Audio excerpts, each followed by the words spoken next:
আসসালামু আলাইকুম ওরহমতুল্লাহি ওবরকাতু ইন্নাল হামদালিল্লাহ ওয়াসসালাতু ওয়াসসালামু আলা রাসূলিল্লাহি ওয়া বাদ।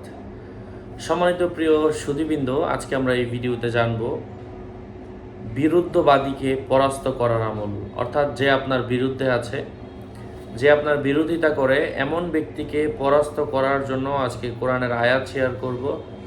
সাথে যুক্ত আছি আমি মুফতি জুবায়ের বিন ইমাম। আলোচনা বুঝতে সাথেই থাকবেন। যারা এখনও চ্যানেলটি সাবস্ক্রাইব করেননি, সাবস্ক্রাইব করতে ভুলবেন না। ভেরিফাই চ্যানেলের ডিসক্রিপশন বক্সে ক্লিক করলে আমার পেজ এবং আইডি আসবে। এই লিঙ্কের বাইরে আমার অন্য কোনো পেজ নাই, আইডি নাই, ইমো নাই, হোয়াটসঅ্যাপ নাই, টিকটক নাই। আমার নাম অথবা ছবি দেখে বিভ্রান্ত হওয়া যাবে না। প্রত্যেক ভিডিওতে আলাদা আমি সাবধান করি, সতর্ক করি। যাই হোক, সম্মানিত প্রিয় ভাই ও বন্ধুরা, বিরুদ্ধবাদীকে পরাস্ত করতে চাইলে রবিবার দিন অর্থাৎ শনিবারের রাতে সাহারি খেয়ে রবিবার দিন আপনি রোজা রাখবেন।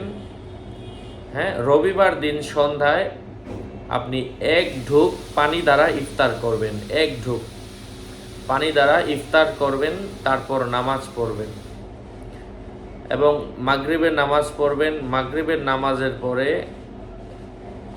আকাশের দিকে দাঁড়িয়ে মাথার মধ্যে কাপড় না রেখে, মাথার মধ্যে টুপি না রেখে আকাশের দিকে তাকিয়ে লা হাওলা ওয়ালা কুওয়াতা ইল্লা বিল্লাহিল আলিয়িল আযীম, জাস্ট এই দোয়াটা আপনি 11 বার পাঠ করবেন। এভাবে টানা যদি 4 সপ্তাহ আমল করেন, 1 সপ্তাহ আমল করলেই যথেষ্ট। এখন কোন নিয়তে করতেছেন, কি উদ্দেশ্য, এটা ওই যে এই আমলটা করার পরে মনে মনে আল্লাহর কাছে অথবা হাত তুলে দোয়া করবেন।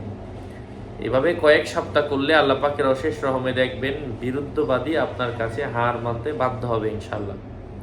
যাই হোক, আশা করছি উপকৃত হয়েছেন। আরও আপডেট পেতে সাথেই থাকবেন।